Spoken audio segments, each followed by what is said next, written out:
సభకు అధ్యక్షత వహిస్తున్నటువంటి మా మిత్రుడు నాగేందర్ గారు, ఈనాటి ముఖ్య అతిథి బడుగు బలహీన వర్గాల గురించి ఆలోచన చేసే ముఖ్యమంత్రిగా రేవంత్ రెడ్డి గారు, అదేవిధంగా బట్టి విక్రమార్క గారు ఉప ముఖ్యమంత్రి, దానితో పాటు మా పిసిసి అధ్యక్షులు మహేష్ కుమార్ గౌడ్ గారు, ఆ తర్వాత మా డిపార్ట్మెంట్ బడుగు బలహీన వర్గాల నుంచి, ఎన్ఎస్ఏ నుంచి, యూత్ కాంగ్రెస్ నుంచి వచ్చి ఇవాళ బీసీ మంత్రిగా అయినటువంటి పొన్నం ప్రభాకర్ గారు, వేదికపై ఉన్నటువంటి చాలా మంది ఉన్నారా.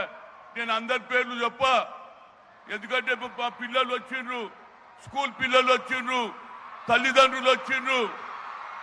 నా ఉద్దేశంలో ఏమిటంటే రావడంతో ఎవరికి రాని ఐడియా వచ్చిందా. గతంలో మీరు చూసారు ప్రగతి భవన్ లోపలికి ఎవడు పోయేటోడే లేడు. బయట రైతులు వచ్చి అయ్యా మా పొలం ఎండిపోయింది, మా గురించి ఆలోచన చేయమంటే అడిగేటోడే లేడు.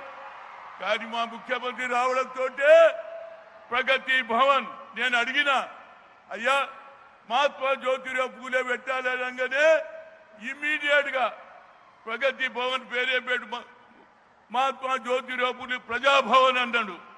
అంతటితో ఆగిందా. ఇవాళ సావిత్రిబాయి పూలే ఆమె జనవరి 3న పుడితే ఆ రోజు, ఎందుకంటే ఆ రోజులలో చదువు లేదక్క, చదివేటోడు చెప్పేటోడు లేడు, పనులు కాసేటోడు ఎట్లు కోసేటోడే ఉండిరి. కానీ ఆనాడు జ్యోతిరావు పూలే ఆలోచన చేశాడు, ఏమిటి మనం కూడా మనుషులమే, ఈ అగ్ర కులాలోళ్ళు మనం ఎందుకు తొక్కేస్తారు, మతాన్ని పెట్టుకొని దేశాన్ని విడగొడుతున్నారు. కనుక నాకు ఒక ఆలోచన వచ్చింది, చదువే భవిష్యత్ అన్నారు. ఆనాడు తనే కాకుండా సావిత్రిబాయి పూలేతో అదేవిధంగా స్కూల్ పెట్టిస్తే ఆ స్కూల్ కూడా పలగొట్టి నేను సినిమా చూసిన, బెంచ్లు తీసేసారు, కుర్చీలు తీసేసారు. ఆఖరుకు ఫాతిమా షేక్ తో రోడ్డు మీద నడుస్తుంటే పెద్ద తీసుకొట్టినాడు. ఆయన ఎంత అన్యాయమో చెప్పు. కానీ మా ముఖ్యమంత్రి నేను అవాయిడ్ చేస్తున్నా. అంతేకాకుండా ఆ రోజులలో ఏదైతే మహాత్మా జ్యోతిరావు పూలే కమిషన్ లో ఆనాడు ఉన్నటువంటి ఏదైతే ఆలోచన వచ్చిందో, హంటర్ కమిషన్ లో ఒక ఆలోచన వచ్చింది. ఏదైతే మహాత్మా జ్యోతిరావు పూలే ఆలోచన చేశాడు చదవాలని స్కూల్ పెట్టిస్తే ప్రభుత్వం ఆనాడు ఉన్నటువంటి బ్రిటిష్ ప్రభుత్వం కూడా ఒప్పుకున్నది. అందుకుంటే మా చెల్లెళ్ళు అక్కడ చదువుతున్నారు. అంతేకాదు మహాత్మా జ్యోతి అరే నిలడా మాట్లాడని ఎప్పుడో ఛాన్స్ వస్తుంది మాకు. ఏమన్నా ముఖ్యమంత్రి గారు ఎందుకు చెప్తున్నా అంటే ఇవాళ మా చిన్న పిల్లలకు ఇళ్ళ బాసన్లు వచ్చి స్కూల్ ఫీజు కట్టలేరు. ఇవాళ గురుకుల స్కూల్ కాకుండా ఇవాళ ఎడ్యుకేటెడ్ స్కూల్ కూడా పెడుతున్నారు. దాంతో పాటు నాది ఒకటే కోరిక, ముఖ్యమంత్రి గారు ఈ ప్రైవేట్ స్కూల్ తీసేయండి. ప్రైవేట్ అంటే ప్రైవేట్ స్కూల్ అనలేరా భయ్, ఏది గురుకుల స్కూల్ ప్రైవేట్ స్కూల్ ఉంటే మా ముఖ్యమంత్రి గారు స్పోర్ట్స్ సిటీ అంటున్నాడు. స్పోర్ట్స్ సిటీకి వెళ్ళి ఆడతారా? ఒకే రూమ్ లో 10 మంది ఉంటే ఎట్లా ఆడతారు చెప్పు. దాని గురించి కూడా 5 ఎకరాలు చేయమని చెప్తున్నా. ముఖ్యమంత్రి గారు ఈ కార్యక్రమం నేను అంటాను, యావత్ భారతదేశంలో ఏ రాహుల్ గాంధీ అయితే కన్యాకుమారి నుంచి కశ్మీర్ వరకు నడిచిన తర్వాత కేవలం ఎస్సీ ఎస్టీలకే అన్యాయం కాదు, బీసీలకు కూడా అన్యాయం జరుగుతుందని we come to the power, will conduct caste wise census, జిత్తినా హిస్సేదారి ఉత్తి భాగీదారి అన్నటువంటి ఇంతవరకు నేను వినలే, నేను చూడలే. మా గురించి ఎవడు పట్టించుకునేటోడే లేడు. కానీ ఆ కార్యక్రమం కూడా ముఖ్యమంత్రి కావడంతో ఏది ఎలక్షన్ కాకముందు ఒక ప్రామిస్ చేసిండు. కామారెడ్డిలో ఏమన్నాడు తెలుసా, నేను తప్పనిసరిగా 42% రిజర్వేషన్ ఇస్తాన్నాడు. దానితో పాటు ముఖ్యమంత్రి కావడంతో కులగన జరిపినోడు ఈ దేశంలో ఎవరు ఒకరు నితీష్ కుమార్ చేస్తే అది కూడా కోర్టు కొట్టేసింది. కనుక మా ముఖ్యమంత్రి గారు మీ పైన గురుతరమైన బాధ్యత ఉన్నది. ఈ దేశంలో మా ముఖ్యమంత్రి గారు ప్రధానమంత్రి కావాలి రాహుల్ గాంధీ అంటున్నాడు.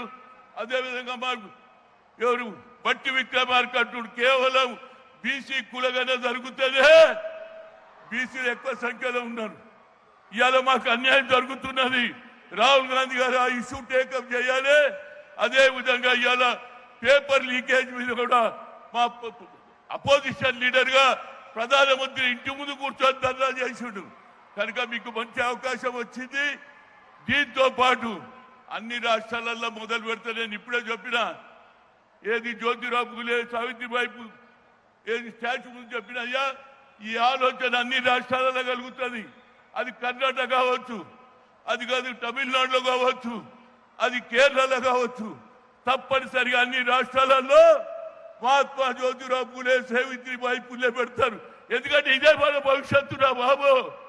చదువుకుంటేనే భవిష్యత్తు, చదువుకుంటే మనకి ఏం లేదు. కనుక నేను ఇంకెక్కువ చెప్పకుండా మా ముఖ్యమంత్రి గారికి సులువుడు చేస్తున్నా. గతంలో డాక్టర్ మరి చెన్నారెడ్డి గారు బీసీల గురించి ఆలోచన చేశాడు. అదే ఆలోచన నువ్వు చేస్తున్నావు. నువ్వు పైకి వస్తావు. తప్పనిసరిగా బడుగు బలైన వర్గాలు ఓట్ చేసేది మేమురా.